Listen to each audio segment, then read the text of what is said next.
Kalau kita melihat logo Alpine di grid Formula One hari ini, mungkin kita mengira ini adalah tim yang relatif baru. Tapi ternyata Alpine bukan tim baru, sama sekali bukan. Di balik warna biru dan pink khas Alpine, ada sejarah panjang yang sudah berlangsung selama lebih dari 4 dekade. Tim yang sekarang dikenal sebagai Alpine ini pernah menggunakan nama Toleman, Benetton, Renault, Lotus Renault, hingga kembali menjadi Renault, sebelum akhirnya berubah menjadi Alpine pada 2021. Dan yang lebih gila lagi, tim ini pernah menjadi rumah bagi Ayrton Senna, Michael Schumacher, dan Fernando Alonso. Bahkan sebelum memakai nama Alpine, tim ini telah mengoleksi 4 gelar juara dunia pembalap dan beberapa gelar konstruktor. Jadi bagaimana sebenarnya perjalanan tim Alpine ini? Mari kita mundur ke awal tahun 1980-an. Cerita ini dimulai dari sebuah tim bernama Toleman. Toleman pertama kali masuk Formula One pada tahun 1981. Saat itu mereka bukan tim besar seperti Ferrari, McLaren, atau Williams. Mereka hanya tim kecil yang sedang berusaha bertahan di dunia Formula One yang sangat kompetitif. Namun pada tahun 1984, nama Toleman mulai menarik perhatian dunia. Kenapa? Karena mereka merekrut seorang pembalap muda dari Brasil bernama Ayrton Senna. Dan pada Grand Prix Monaco 1984, Senna memberikan salah satu penampilan paling ikonik dalam sejarah Formula One. Dengan mobil Toleman yang jelas bukan mobil terbaik di grid, Senna mampu melaju luar biasa dalam kondisi hujan dan hampir mengejar pemimpin balapan, Alain Prost. Balapan tersebut akhirnya dihentikan karena hujan semakin deras. Senna finish kedua. Tapi penampilannya membuat dunia sadar bahwa ada sesuatu yang spesial dari pembalap muda ini. Dan secara tidak langsung, Toleman ikut menjadi bagian dari awal perjalanan salah satu legenda terbesar Formula One. Namun Toleman tidak bertahan lama sebagai sebuah tim independen. Pada pertengahan 1980-an datanglah sebuah perusahaan yang ingin masuk lebih serius ke dunia Formula One. Namanya Benetton. Pada tahun 1986, Toleman berubah menjadi Benetton Formula. Dan perlahan tim ini mulai berkembang menjadi salah satu kekuatan besar Formula One. Tetapi titik balik terbesar mereka datang pada awal 1990-an. Benetton merekrut seorang pembalap muda asal Jerman, namanya Michael Schumacher. Saat itu Schumacher belum menjadi legenda, belum punya gelar dunia, belum menjadi salah satu pembalap paling ditakuti di grid. Namun Benetton melihat sesuatu yang berbeda, dan keputusan itu ternyata mengubah sejarah mereka. Pada tahun 1994, Schumacher berhasil memenangkan kejuaraan dunia pertamanya bersama Benetton. Setahun kemudian ia kembali menjadi juara dunia. Dan pada 1995, Benetton juga berhasil memenangkan gelar konstruktor. Jadi sebelum nama Alpine muncul, tim ini sebenarnya sudah pernah menjadi juara dunia bersama Michael Schumacher. Tapi perjalanan mereka belum selesai, karena pada akhir 1990-an datanglah perubahan besar lagi.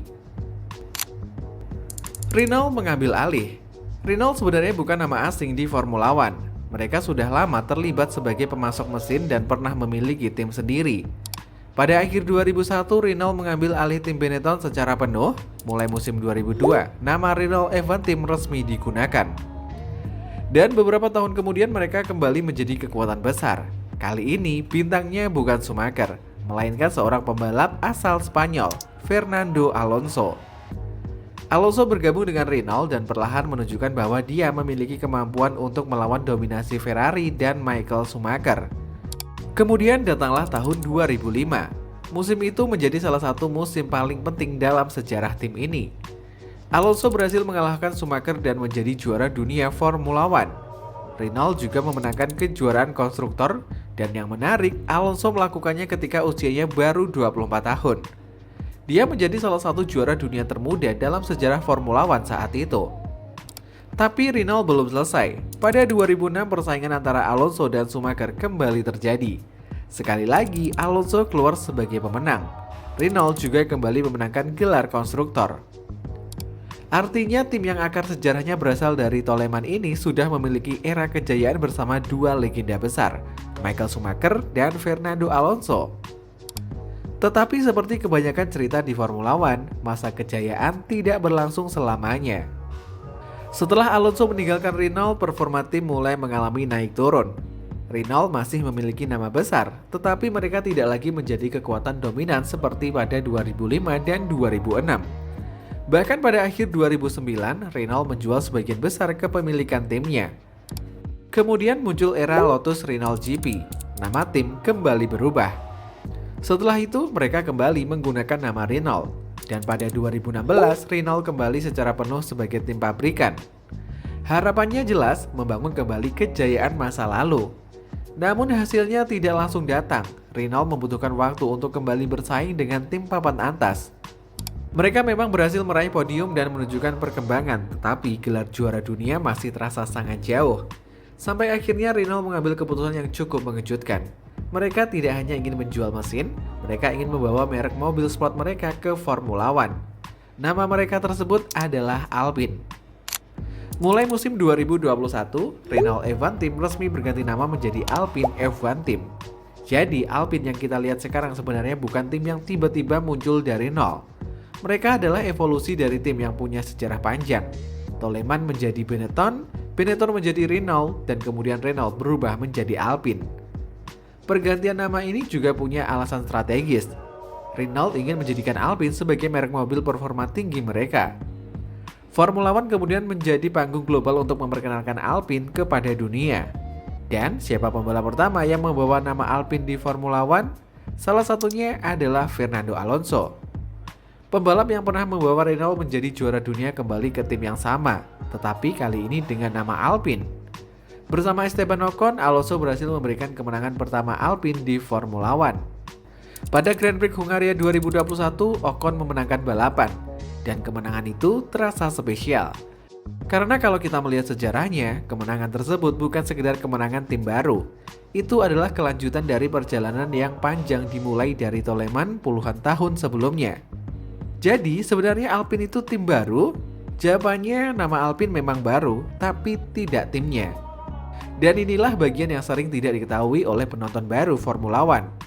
Ketika melihat Alpine berada di grid hari ini, sebenarnya kita sedang melihat salah satu keturunan sejarah paling panjang di Formula One.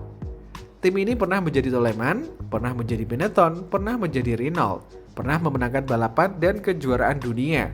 Pernah memiliki Michael Schumacher, pernah memiliki Fernando Alonso, dan sekarang mereka mencoba membangun babak baru dengan nama Alpine.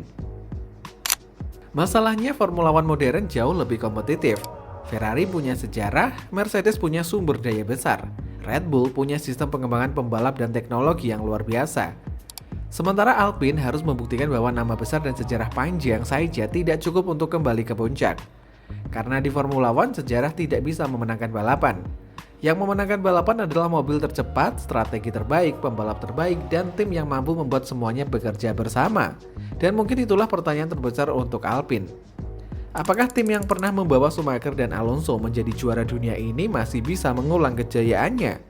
Karena kalau kita melihat sejarahnya, Alpine bukan sedang mencoba menjadi tim besar untuk pertama kalinya. Mereka sedang mencoba kembali menjadi tim besar. Dan perjalanan itu sebenarnya sudah dimulai sejak tahun 1981. Dari sebuah tim kecil bernama Toleman, berubah menjadi Benetton, menjadi Renault, dan akhirnya Alpine.